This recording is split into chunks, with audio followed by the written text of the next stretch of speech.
देखो अभी ईरान और जो यूएस के युद्ध चल रहा है उसके चलते पेट्रोल के शायद जो दाम है उसमें बदलाव हो सकता है। ऐसी सरकार की मंशा सरकार ने कहा भी है कि लॉकडाउन जैसी स्थिति है। मतलब अगर पेट्रोल ही नहीं रहेगा तो फिर लोग वहाँ जाएंगे जाएंगे कैसे। चीज़ों की महंगाई हो सकती है, चीज़ों की महंगाई होगी और भी चीज़ों में बदलाव आएगा।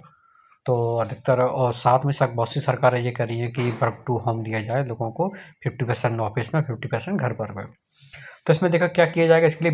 एक जो विकल्प रहता है उसमें क्या है इनके लिए कि जो इथेनॉल रहता है, इथेनॉल क्या रहता है जिस लिखा है ना E20 मतलब क्या रहेगा, पेट्रोल रहेगी, पेट्रोल के साथ में 80% पेट्रोल रहेगी तो 20% क्या रहेगा, इथेनॉल रहेगा। इथेनॉल मतलब कैसे बनाया जाएगा, गन्ना हुआ, मक्का हुआ, तो इन दोनों से जो भी फ्यूल बन गया ना, इनके जो बेस्ट है फ्यूल बनता है उसे बायोफ्यूल कहते हैं। ये इनका मिश्रण किया जाता है पेट्रोल में। तो पेट्रोल से मिश्रण किया जाता है तो ये क्या है, एक सस्ता विकल्प हो जाता है। थोड़ी इससे दाम भी थोड़े कम बढ़ेंगे और थोड़ा पेट्रोल की आपूर्ति भी की जा सकती है।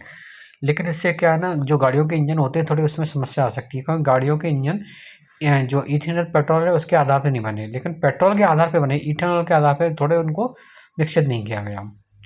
हो सकता है जल्दी खराब हो जाए, उसका जो इंजन है वो बैठ जाए, जो भी चीज़ है। तो ये क्या है ना, 1 अप्रैल 2026 से ये चीज़ लागू हो सकती है।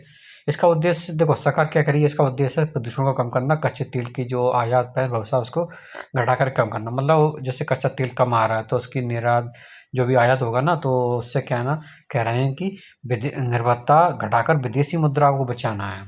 ऐसा नहीं है, क्योंकि इस समय किल्लत चल रही है जो ईरान का और यूएसए का चल रहा है उस वजह से।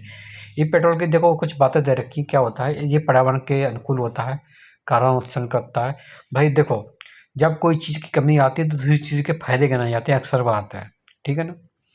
अगर आपके इस समय गैस एलपीजी सिलेंडर खत्म हो गई तो लोग चूल्हे के फायदे सुनाएंगे कि आप चूल्हे पे आइए करिए, चूल्हे से आपको प्रदूषण नहीं प्रदूषण तो होता है, बहुत सारी चीज़ें बनाएंगे उसमें खाना अच्छा बनता है, या फिर जो भी है उसके जो भी फायदे बहुत से लोग गिनाने लग जाएंगे, ठीक है ना। उसमें थोड़ा गैस बंद कर दो तो तुरंत उसकी वो जो लौ है कम हो जाती है, लेकिन चूल्हे में जब तक लौ रहती है तब तक जलता ही रहता है।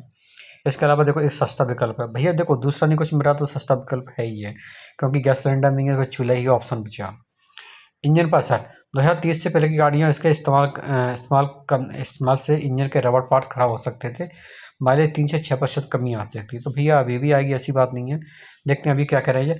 इस्तेमाल, गाइवान जो BS6 है फेस सेकंड के पूरी तरह E20 के बने हैं, जिन्हें मैनुअल और फ्यूल कैप पे E20 मार्क से पहचाना जा सकता है। भैया देख लेना आप किस किस की गाड़ी में ऐसा लगा है।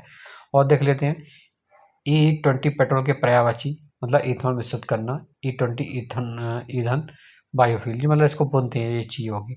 अब क्या कह रहा है, 1 अप्रैल 2023 के बाद निर्मित अधिकांश पेट्रोल दोपहिया वाहन E20 कंप्लायंट V6 फेज 2 के आधुनिक इंजन, पुराने वाहन 2023 के पहले से डरवान से पहले फ्यूल या पंप की सलाह लेना बेहतर है।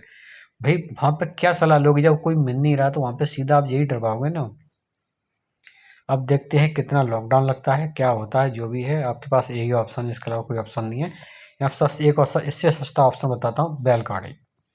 उससे सस्ता कोई ऑप्शन नहीं है, भैंसा गाड़ी, घोड़े, ऊंट, और एक क्या बचा, अरे हाथी। वाह, आपके लिए बहुत बेस्ट ऑप्शन है।